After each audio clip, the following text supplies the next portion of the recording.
जनाब अली, दो गुजारिशात हैं। कॉन्स्टिट्यूशनल अमेंडमेंट्स हुई और पाकिस्तान को एक नया निज़ाम अदल दिया गया है। इस निज़ाम अदल के नतीजे में अब जो 3 सीनियर मोस्ट जज होंगे, सीनियर प्यूनी जज और 2 नेक्स्ट सीनियर जजेस, उन तीनों की ये तवक्कुआत होगी कि हुकूमत या वज़ीर आज़म इनमें से किसी एक को भी चीफ जस्टिस बना सकता है और यूं इन तीनों में से कोई भी हुकूमत वक्त को नाराज करने की कोशिश नहीं करेगा। पहले से ही हमारा निज़ाम अदल जो है 138वें नंबर पे दुनिया के इंडेक्स पे आ रहा है। मुकदमात जो हैं वो दहाइयों तक चलते रहते हैं। अब ये जो अमेंडमेंट हुई है, हो सकता है मौजूदा तौर पे तो हुकूमत मुस्तफ़ीद हो, शायद जज साहिबान कोशिश करे कि ताबेदार रहें, लेकिन जब ये हुकूमत नहीं होगी, किसी और पार्टी की हुकूमत होगी, तो क्या ये जो निज़ाम दिया है, क्योंकि तीनों जज साहिबान जो है वो हुकूमत वक्त को नाराज़ नहीं करेंगे। ये इस आईनी तरमीम का सबसे डिज़ास्टरस आस्पेक्ट है। और जिस मुआशरे में ऑलरेडी हमारी अदालतें जो हैं, कल जो लॉ मिनिस्टर फरमा रहे थे, कोई इनकी शानदार तारीख नहीं है इंसाफ करने की।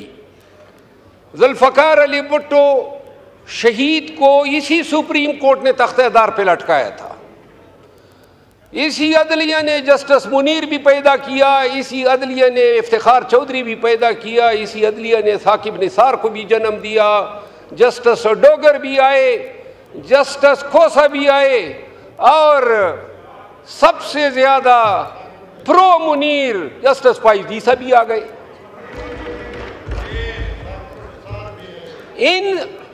इस निज़ाम अदल की होती हुई जो पहले से था, कोई मायनाज नहीं था। मैं 32 साल मेरे हो गए इस पेशे से वाबस्ता। इस पे खुश होते हैं जज साहिबान के हमें अदालतों में माई लॉर्ड पुकारा करो। अंग्रेजों के दौर में लॉर्ड्स हुआ करते थे और वो जज हुआ करते थे, तो उनको हम माई लॉर्ड्स कहते थे कि खानदानी शजरे उनके लॉर्ड से मिलते थे। यहाँ पे तो अब जिस तरीके से इफ्तिखार चौधरी ने भर्तियों का सिलसिला शुरू किया और जो जज साहिबान एलिवेट हो गए, और अब जो सुपीरियर जुडिशरी पे जो अदलिया बैठी हुई है, वो उस समेत बंदियाल भी समेत, वो भी कोई इतना मायनाज जज नहीं था, उसने भी दड़न तख्ता किया था। ये देखिए, कोई आपका, कोई हमारा, कोई हम पे मेहरबान, कोई आप पे मेहरबान। हमें मेहरबान जज चाहिए ही नहीं, आज़ाद जज, बल्कि आज़ाद से भी ज्यादा जिम्मेदार जज चाहिए जो इंसाफ कर सके। साकिब निसार आया था, उस वक्त भी हम कहते थे एक किलो ना बना हुआ था, डैम बना रहा था। बदबख्त डैम के साथ तुम्हारा क्या काम है? फिर आप ये देखें, फाइज ईसा के बंदियाल आया 12 बजे, उसने अदालत भी खोली और फिर वही बंदियाल साहब थे। सुप्रीम कोर्ट ने तारीख में पहली दफा फैसला दिया और जब हुकूमत ने आंखें दिखाई तो उस फैसले पे कोई अमल दरामद नहीं हुआ। इससे पाकिस्तान में कानून की हुक्मरानी की बेखनी हुई। जनाब अली, गुजारिश ये है कि ये जो बिलावल भुट्टो जरदारी साहब काजी फाइज ईसा को जो खराज तहसीन पेश कर रहे थे, जो डोंगरे बरसा रहे थे, ये वही काजी फाइज ईसा हैं जिसने पाकिस्तान की सबसे बड़ी पार्टी को बेनिशान किया। ये वही काजी फाइज ईसा है जिसने एन अमेंडमेंट से पहले रिव्यू 2 दिनों में फिक्स करके जमीन फरोशी के लिए रास्ता हमवार किया और फिर हमारे एमएनएज वहां से बरामद हो गए। और वो एमएनएज, अब वो एमएनएज जो थे हमारे पहले कोलीग थे, वहां पे गए। यहां हमारे अरब दोस्त भी मौजूद हैं, लेकिन उनको अरबों रुपए मिले थे। नहीं यार, यानी कि पीर मियां नवाज शरीफ की शक्ल उनको पसंद थी। हाँ? अच्छा, यानी बड़े ही बेजोक लोग थे। अच्छा ये आप मुझे उस पे ला रहे हैं ना, मुझे तकरीर करने दे। जनाब अली, हमारे दोस्त अगवा हुए कहते हैं, हमारे दोस्त जो हैं, और ये अरबों की जो पेशकशें हैं, इस ऐवान में मौजूद शायद ही कोई ये मैंने होगा जिसको नहीं हुएंगे, मुझ समेत हमें पेशकशें हुई, आए ज़मीर बेचें, और वो अमेंडमेंट होती है कि अगर वो 5 लोग ज़मीर न बेचते तो शायद ये अमेंडमेंट न होती। हमारे एमएनएज़ आपको वोट दे रहे हैं, फी सबीलिल्लाह दे रहे हैं, और बात हो रही थी कानून की हुक्मरानी की, जमहूरियत की बालादस्ती की, अदालतों की आज़ादी की। क्या ड्रामा है, यानी ज़मीर के मुताबिक।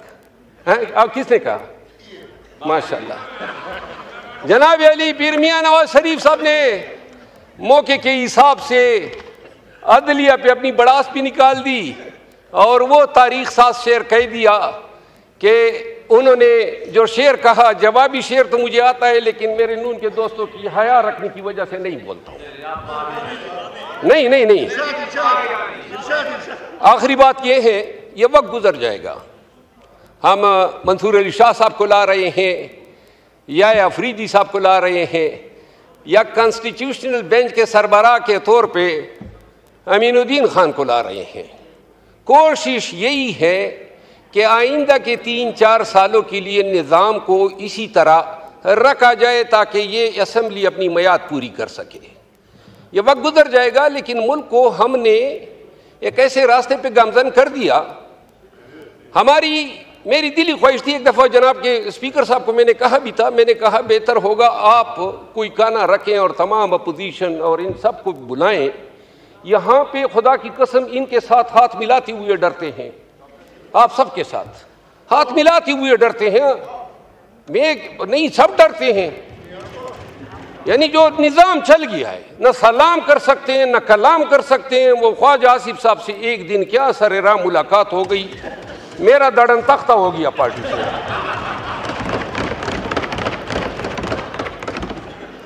तो मेरी गुजारिश ये है जनाब स्पीकर कि ये जिस तरीके से अमेंडमेंट लाई गई, शायद ही बॉर्डर लाइन पे हम रह गए। थोड़ा सा अगर एक हम एकोमोडेट कर देते तो ये कंसेंसस से भी लाई जा सकती थी। हाँ जी सर, मुझे तवज्जो आप सारी अपनी तरफ खींच रहे हैं। जनाब डिप्टी स्पीकर साहब, आखिरी बात यह है कि लकी सीमेंट एक इदारा है जो लकी मरवत में कायम है, एशिया का सबसे बड़ा सीमेंट प्लांट है। सन 1996 से ये ऑपरेशन कर रहा है। हमारी शेख बदीन के पहाड़ जो हैं इसने निगल लिए, लेकिन मेरे इलाके, मेरे हलके को न तो ये CSR में कुछ दे रहा है, न रॉयल्टी में दे रहा है, और ना हमारे हल्के या लोगों की फलाह बहबूद के लिए कोई काम किया है। मेरी इस्तदा ये है, जो मिनिस्टर है इंडस्ट्रीज़ के, उनसे इस्तदा है कि ज़रा ये मुलाहिदा कर ले, वाहिद ये शेल है, पेट्रोलियम इंडस्ट्रीज़ हैं, जितने एक्सकेवेशन होते हैं वो अपना किरदार अदा करते हैं। तो लकी मरवत के लिए जो लकी सीमेंट जो हमारे हकूक़ पे बैठी है, इस हवाले से अगर वो कोई आप मुलाकात का उनको कह दे, मैं अपने इलाके के डेलीगेशन ले जाके उनके सामने रख दूंगा।